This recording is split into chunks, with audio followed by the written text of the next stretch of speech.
பார்க்க போகிற டாபிக் வந்து 10th சிபிஎஸ்சி கெமிஸ்ட்ரியில் இது மெட்ரிக்கும் யூஸ் ஆகும், கான்செப்ட்டுக்கு நீட் ஜேடபிள்யூக்கும் கான்செப்ட் பார்த்துங்க யூஸ் ஆகும். என்னென்ன விதமான கெமிக்கல் ரியாக்ஷன் இருக்குது அப்படிங்கிறத ஒரு பேசிக் தான் இப்போ பார்க்க போகிறோம். ஒரு 2 எலமெண்ட் சேர்ந்து ஒரு காம்பவுண்ட் கிடைக்குது, இல்லை ஒரு காம்பவுண்ட் 2ஆக இருக்குது, இல்லை 2 காம்பவுண்ட் சேருது, அதுக்குள்ளே என்ன ரியாக்ஷன் நடக்குது, இப்படி விதவிதமாக கெமிக்கல் ரியாக்ஷன்ஸ் நடக்கும். அது வந்து ஒரு 5 டாபிக் நமக்கு இங்கே 5 டைப்ஸ் கொடுத்துருக்காங்க.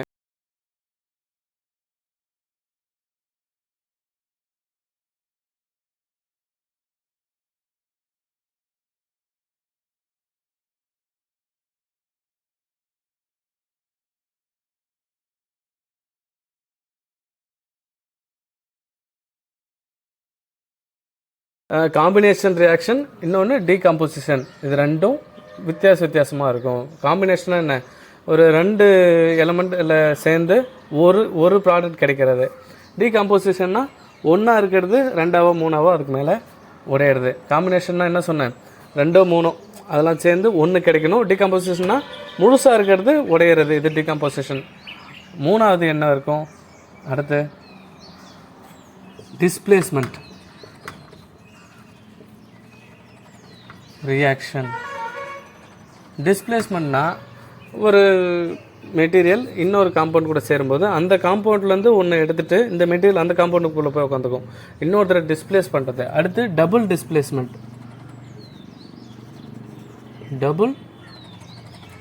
Displacement reaction.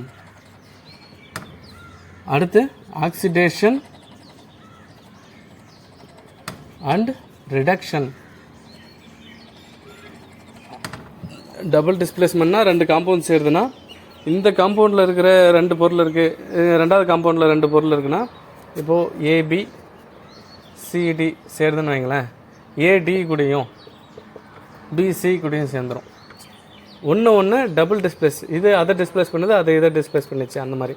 இப்போ ஆக்சிடேஷன் ரிடக்ஷனுங்கிறது நமக்கு 11th சிபிஎஸ்சியை பொறுத்த வரைக்கும் 11th 2 புக் இருக்கும், ஃபஸ்ட் பார்ட் செகண்ட் பார்ட்னு.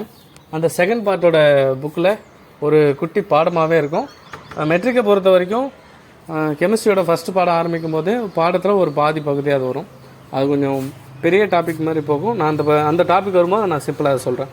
இப்போ நம்ம பார்க்க போகிறது காம்பினேஷன் ரியாக்ஷன், சரியா? அடுத்த டீகம்போசிஷன் இதெல்லாம் அடுத்தடுத்து பார்ப்போம். காம்பினேஷன் ரியாக்ஷன் அப்படின்னா என்ன? இப்போ எக்ஸாம்பிளுக்கு ஒரு ஈக்குவேஷனை வச்சுட்டு நம்ம பார்க்குறது நல்லாயிருக்கும். கால்சியம் ஆக்சைடு அப்படிங்கிறத நம்ம ஒரு வாட்ரு கூட சேர்க்கும்போது கால்சியம் ஹைட்ராக்சைடு உருவாகும், ப்ளஸ் ஹீட்டு உருவாகும். இதை வந்து நம்ம ரியல் லைஃப்பில் நிறையா பார்த்துருப்போம். அது என்னென்னா, கால்சியம் ஆக்சைடுங்கிறது குயிக் லைம் இல்லைனா பர்ன்ட் லைம் அப்படின்னு சொல்லுவாங்க. Quick Lime. இந்த உருவாகிற இந்த ப்ராடக்ட் வந்து ஸ்லேக்டு லைம், சரியா? இந்த வாட்டர் இப்போ வந்து சுண்ணாம்பு தாங்க, இது வேறு ஒன்றும் இல்லை. சுண்ணாம்பு தண்ணி கலக்குறோம், தண்ணி கலந்தால் அதோட சுண்ணாம்பு கலவை கிடைக்கும், அதை எடுத்து பெயிண்ட் அடிச்சு விடுவாங்கள்ல, அதுதான் இது. இது ரெண்டுத்தையும் கலக்கும்போது இந்த ப்ராடக்ட்டும் கிடச்சி ஹீட்டு வெளியில் வரும். அதாவது இதை தான் உங்களுக்கு ஒரு ஆக்டிவிட்டி 1.4 அப்படின்னு சொல்லியிருப்பாங்க. என்னென்னா, ஒரு பீக்கர் எடுத்துக்கிறோம், அந்த பீக்கரில் கால்சியம் ஆக்சைடு இல்லைனா குயிக் லைம் இதை எடுத்து வச்சுக்கிட்டு அதில் வந்து கொஞ்சம் கொஞ்சமாக வாட்டர் ஆட் பண்ணும்போது அந்த பீக்கர் வந்து சுடும். அந்த ஏன் உள்ளே நடக்கிற அந்த ரியாக்ஷனால் ஹீட்டு வெளியில் வரும். இதில் உருவாகிற ப்ராடக்ட் வந்து ஸ்லேக்டு லைமு. இப்போது என்னென்னா, ஒரு 2 மார்க் அப்படி சொல்லணும்னா, சச் எ ரியாக்ஷன், இப்போ ஒரு ரியாக்ஷன், இந்த ரியாக்ஷனில் single product formed from 2 or more, it is a combination reaction, ஓகேவா?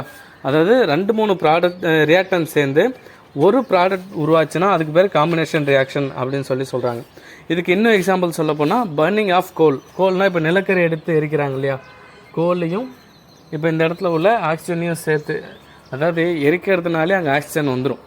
ஆக்சிஜன் இல்லைன்னா எரியாது அப்படின்னு சொல்லி ஒரு சில வீடியோலாம் பார்ப்பீங்க. அதாவது ஆக்சிஜன் இன்லெட்டை குறைச்சிட்டாலே நெருப்பு வந்து அங்கே தன்னால் ஆஃப் ஆகிடும் அப்படின்னு சொல்லி இந்த கேஸ் சிலிண்டர் ஆஃப் பண்ணுறதுலாம் பார்ப்பீங்க. அப்போ எரியணுன்னா ஆக்சிஜன் நமக்கு முக்கியமாக தேவைப்படும்.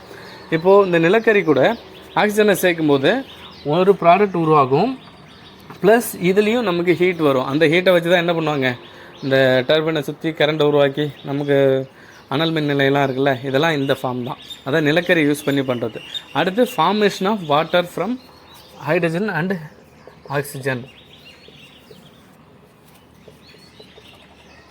ஹைட்ரஜனையும் ஆக்சிஜனையும் சேர்க்கும்போது வாட்டர் கிடைக்குது. இதுவும் வந்து ஒரு காம்பினேஷன். ஏதாவது இப்போது சொன்ன லைன் என்ன சொல்லியிருப்பாங்க நமக்கு, அதாவது ரியாக்ஷன் அதில் 2 or more சப்ஸ்டன்ஸ் இது சேர்ந்து நமக்கு ஒரு எலமெண்ட் இல்லை காம்பவுண்ட் கிடைச்சா இதுக்கு பேர் ஒரு சிங்கிள் ப்ராடக்ட் கிடைக்கும்போது இதுக்கு பேர் தான் காம்பினேஷன் ரியாக்ஷன் அப்படின்னு சொல்லி சொல்கிறாங்க. ஓகேவா? அடுத்து இப்போது இந்த குயிக்லைமில் வந்து வாட்டர் சேரும்போது ஹீட் வெளியில் வருது இல்லையா, இந்த மாதிரி எந்த ரியாக்ஷனில் ஹீட் வந்து ப்ரொடியூஸ் ஆகுதோ அந்த ரியாக்ஷன் பேர் எக்ஸோதெர்மிக் ரியாக்ஷன். அதாவது ப்ராடக்ட் கிடைக்கும்போது ஹீட் வெளியில் வரணும்.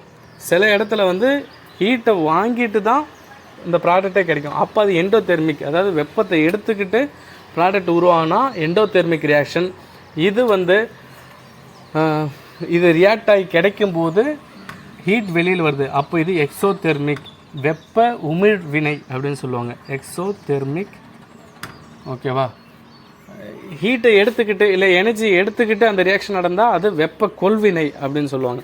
அடுத்து இது மட்டும்தான் எக்ஸாம்பிளா அப்படின்னு கேட்டால் இன்னொரு ஸ்டாண்டர்டான ஒரு எக்ஸாம்பிள் இருக்குது. இது வந்து உங்களுக்கு அந்த 11th 12th யூஸ் ஆகும். அது என்னென்னா, இப்போது மீத்தேன் இதெல்லாம் கேஸ் எடுக்கிறது அப்படின்னு சொல்லி இப்படிலாம் கேள்விப்படுவோம். நிறையா போராட்டம் அந்த மாதிரிலாம் கூட நடக்கும். மீத்தேன் கேஸை வந்து நமக்கு கிடைக்குது அப்படின்னா CH4 தான் மீத்தேன். அது கூட ஆக்சிஜன் சேரும்போது என்னென்னலாம் கிடைக்கும், நமக்கு வந்து ஹீட்டு வெளியில் வரும். அதே சமயம் கார்பன் டை ஆக்சைடும் வாட்டரும் ப்ராடக்டாக உருவாகும். இப்போ இந்த மீத்தேன் கூட ஆக்சிஜன் சேர்ந்து கார்பன் டை ஆக்சைடும் வாட்டரும் வர்றது, இது வந்து ஒரு ஹீட்டை வெளியே வர்றதுனால அந்த ஹீட்டை வச்சும் நம்ம கரண்ட் ப்ரொடியூஸ் பண்ணுறதுக்கு யூஸ் பண்ணுவாங்க. அப்போ இதுவும் ஒரு எக்ஸோதெர்மிக் ரியாக்ஷனோட ஒரு ப்ராசஸ் தான். அடுத்து ரெஸ்பிரேஷன் அப்படின்னு சொல்லலாம். ரெஸ்பிரேஷன்னா என்ன? மூச்சு விடுறது அப்படின்னு சொல்லுவாங்க. அது மட்டும் இல்லை, ரெஸ்பிரேஷன் அப்படின்னா ஒரு நம்ம சாப்பிட்றோம், அந்த சாப்பிட்ட சாப்பாடு வந்து குளுக்கோஸு அந்த மாதிரி ஃபார்மில் போய்ட்டு நம்ம உடம்புல அங்கே இருக்குன்னு வைங்களேன். அப்புறம் நம்ம மூச்சு விடுற அந்த இடத்துல உள்ள அந்த ஆக்சிஜன் இதுவும் போகும்போது நம்ம வேலை செய்யும்போது இது ரெண்டும் சேர்ந்து குளுக்கோஸும் ஆக்சிஜனும் சேர்ந்து கார்பன் டை ஆக்சைடு வாட்டராகவும் மாறி ப்ளஸ் கொஞ்சம் எனர்ஜி கொடுக்கும்.